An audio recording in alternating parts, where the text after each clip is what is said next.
Hello again, everybody, and welcome to the Mike Francesa podcast on the Bet Rivers Network, brought to you by Casamigos Tequila. Casamigos Tequila is brought to you by those who drink it. We come to you this evening on the Mike Francesa channel on the Bet Rivers Network on YouTube after another Jets primetime game. This one turned out positively as the Jets get their third win and turn back a good Houston team that obviously had a short week, is very banged up at wide receiver. Had a lot of trouble on the offensive line tonight, but a good win, not vindication. I don't take back one word of what I said last week about the Jets. And I'm not going to personally, folks, take the Jets seriously unless and start to talk about schedule or evaluating postseason possibilities and everything else until this team, which is capable of doing this, until this team gets to 6-6. They are 3-6 now. Their season could have been put completely to bed tonight. It wasn't. I will at least give you that grudgingly, but they have a tremendous amount of work to do. This team should be 7-2 or 6-3. But it has done so many things badly in games that were so winnable, whether it's Denver or New England or Minnesota, even a Buffalo game, such winnable games that it's so frustrating that they're not sitting here right now at 6-3 or not sitting here right now at 7-2. Looking at the San Francisco game as a loss, looking at the Pittsburgh game as a loss, and then saying, you know what, they could have won every other game if they just weren't so badly coached and so sloppy and so undisciplined. But after a first half tonight, and I watched this first half, which continued to have these colossal mistakes, how can you be a young player, finally get an opportunity, be on your way into the end zone, and act like that? I wouldn't even give him his helmet back in the second half. I mean, that is unbelievable what went on there for a team that was reeling. Their first half was so bad that I was sitting there saying, you know what? How much more can Aaron Rodgers tolerate as he watches another part of his legacy just chipped away? 7 of 14 for 32 yards in the first half and no points. And I'm sitting there saying, what are we watching? And then, right before the half, after being inaccurate, looking terrible, he threw a pass to Adams that Adams dropped, and he rolled his eyes, which you've seen him roll his eyes like that 100 times this year already. I mean, it was right there. Adams should have caught it. He didn't. Remember, the Jets lead the league not only in penalties, they're second in penalties, but they're first in penalty yards, and they're first in drops. They're also first in kicking mistakes. And it's almost like a light went on. Because after a 7 for 14 for 32-yard first half, Rodgers was 15-18 for 179 and 3 touchdowns in the second half. And you know what happened in the second half? Aaron Rodgers arrived. He showed up. The real Aaron Rodgers actually was there tonight. You've only seen him in glimpses. But he was there the second half tonight.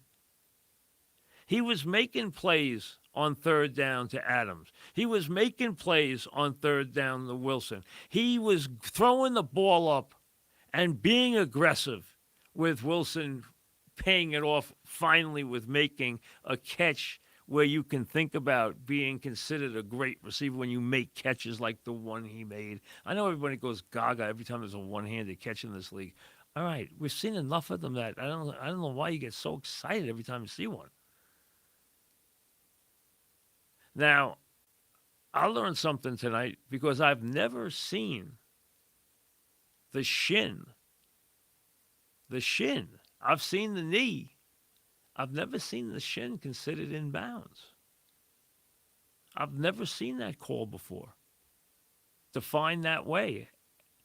And I didn't know how they were going to define it, but clearly to me, they made it very clear tonight that that shin is good.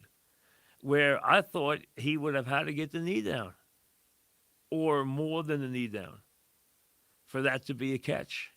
We learned something there. I'd never seen that before on any play. It was a terrific catch. He went up and got a ball. They threw to him when he was covered, which is what you expect to do to big receivers. Plus, remember, Wilson's going to get better here for this reason. He's got a great receiver on the other side who's going to occupy coverage. But more than anything else, what you saw was them come down the field and not only utilize the clock after they made another colossal blunder. Remember, this team tonight roughed the kicker, roughed the snapper, and the roughing the snapper could have just put them out of their misery. Instead, it wound up being a blessing because he winds up missing the kick. And instead of 14-13, it's 14-10. But now there's still 6 minutes on the clock. And I said, okay. They're not just going to line up and run it because they can't do that. And Hall, who has incredible breakaway ability, never pushes the pile for one tough yard. When he gets hit, he drops. After contact, he never, ever gains an extra yard. So how many times do you see him come up short on first downs and they have third and short because of the fact that he couldn't push the pile? No leg drive, no nothing for a guy who is incredibly explosive. I'm still waiting to see them utilize him more out of the backfield as a receiver because he's gifted in that regard. But we see how this works now.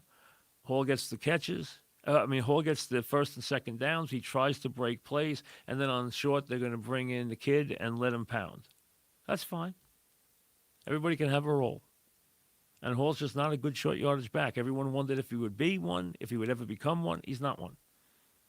He is an incredible breakaway guy. If you give him a seam or you let him make his cut and get clear, he's gone. We know that. And he had a solid game tonight. Not a spectacular game, but a solid game. 15 rushes, 74 yards. It's solid. Getting 5 yards a pop. A couple of catches, nothing great, no end zone. Hasn't scored a whole lot of touchdowns this year. We know that. But what you saw on that drive was the Jets finally executing. And Rodgers finally being Rodgers because he felt comfortable with everything that Adams was going to do. He knew where Adams was going to be. He knew when Adams was going to be coming out of his break. He knew exactly, just like he did on the third down play when he hit Adams off a hand signal. He hasn't had that with these receivers here. He has told people privately that he cannot believe how many times these receivers have run bad routes on him. That's coaching, preparation, communication. But with Adams, it's a whole different deal, and you saw that tonight. And when they answered that, not only with getting the first down that they needed, but getting the touchdown that put the game away. It was the first time that I actually saw the quarterback looking like the quarterback who was in Green Bay. That's the first time he looked not like 8, but like 12.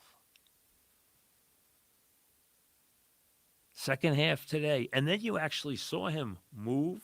You saw him actually buy time in the pocket. You actually saw him break the line of scrimmage and get all the way down to the 2-yard line on what would have been an incredibly dramatic run, except it was called back for a hold by the rookie, who didn't do a bad job at guard. And even that hold was not a terrible hold. I mean, he got a little jersey. It was one that could have gone either way. It was not anything awful. I'm not saying it wasn't a penalty, but it wasn't dreadful. And the offensive line, I thought tonight did a better job. But what you saw the real Rodgers, the Rodgers who's in command. That team you saw tonight put pressure on Houston. Get 8 sacks. Now you have Reddick, another playmaker. Now you have Adams, big playmaker. What they need, you got to get Gardner back on his game. But what they need is they need to go out. Now, they can't get back the guys they gave away, but they desperately need to go out before the trade deadline Tuesday, either in a trade or somewhere. There's a guy somewhere on a short list. They have to pick up somebody who can help them as a run stopper. They need a big plugger because they just can't. They're getting pushed around way too much. You know, they have trouble on the edges. And their next game's in Arizona, which is going to be a problem because they have trouble controlling the quarterbacks on the outside. They've had trouble setting an edge all year, and they have had trouble handling containment on the out, and that's got to be worked on the next 10 days before they play Arizona. Otherwise, they won't beat Arizona. But they need a real run plugger because they gave away all their good ones, and they desperately have to get better against the run if they are going to play better down the stretch. And they have to clean this stuff up. They can't continue to miss kicks, drop balls. And, you know, they have to be able to make a 50-yard field goal in this league now. You have to. You know, most of these teams can make anything inside 55 yards. You can't be a team that's going to say, oh, we're going to hold our breath from 40. You know what? It's going to cost you games. And you can't turn the field position over to the other team by missing those field goals. They have got to find somebody who can reliably kick the ball. They have a punter. They got a heck of a punter. They always have. But they have got to find somebody who can help them in the kicking game. It's already cost them a couple of games. Otherwise, it's going to cost them more. Now, you heard tonight Al Michaels talk about how Aaron Rodgers went through the whole way of how they can run the table. I went through that with you twice in the last couple of weeks. I just got disgusted when they lost to New England because I never in my wildest dreams thought they'd lose to New England.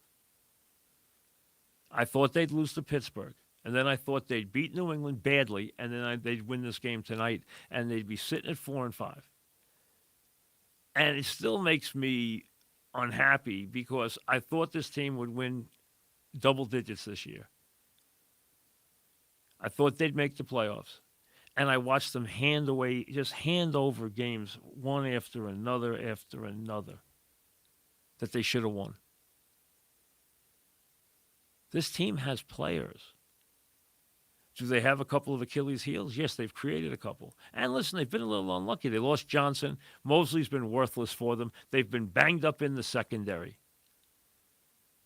So they haven't been the same defense. The bottom line is they're going to be favored. They were favored tonight against a 6-2 team. They are going to be favored in all their games except the Buffalo game. But if they don't stop doing stupid things like not carrying the ball across the goal line and acting flippant at the goal line like, oh, I'm some big deal. If they don't stop doing things like roughing the kicker and roughing the snapper and giving teams opportunities with terrible penalties, just like on 4th down, a pass interference when the game was over. I mean, don't make mistakes like that. They have to stop. You can't give a team 100 yards of penalty yardage every night and win. Remember, this team is not going to turn the ball over that much. They're only going to turn over when they fumble because the one thing about Rodgers is he doesn't throw a lot of interceptions. He never has. And you haven't had that game yet where he's throwing, 5 or 6 touchdown passes. It'll come. He had three in the second half today. With these receivers now, especially when he gets Lazard healthy and he has his full complement and his offensive line is starting to figure it out a little bit, they're going to score a lot of points. They have to stop making mistakes, and now they got to plug the run. But like I said, I will acknowledge their games, and I will acknowledge what happens in the game, but I will not treat it like they have anything to offer long term in this season until they get back to 500, which they may never do. Next 2 games at Arizona, prime time. This is the last of their prime time forays for a while against the Colts and Flacco. That's a winnable game. They've benched Richardson. They put Flacco in. I don't know if that's going to be week to week. I don't know how long it's going to last. They can give Flacco a very hard time as far as the pass rush goes, especially with Reddick here now, especially with McDonald coming on the way he does. And McDonald's just going to get better because he's going to learn his trade. He's going to get bigger and stronger, and he's going to get better and better. And he's got a chance to be a major, major pass rusher. But they have to go out and get a run stopper in the worst way, and the trade deadline is Tuesday. They've gone out and done everything. So go out and do this. They brought Reddick in, which they should have done week 1. I mean, to bring him in when they did, what were you waiting for? I mean, so many games they wasted. They could already be, they could be 7-2 right now.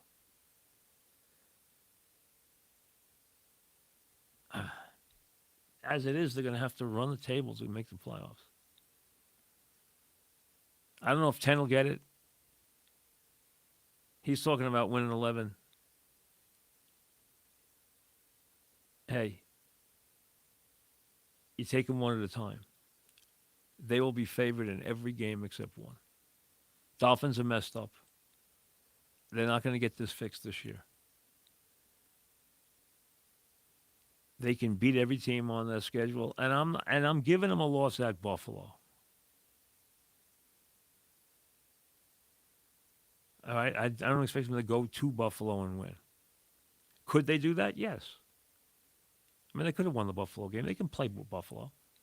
This team can play with just about anybody if they play their game and don't make the stupid mistakes. But they have got to shore up the running game.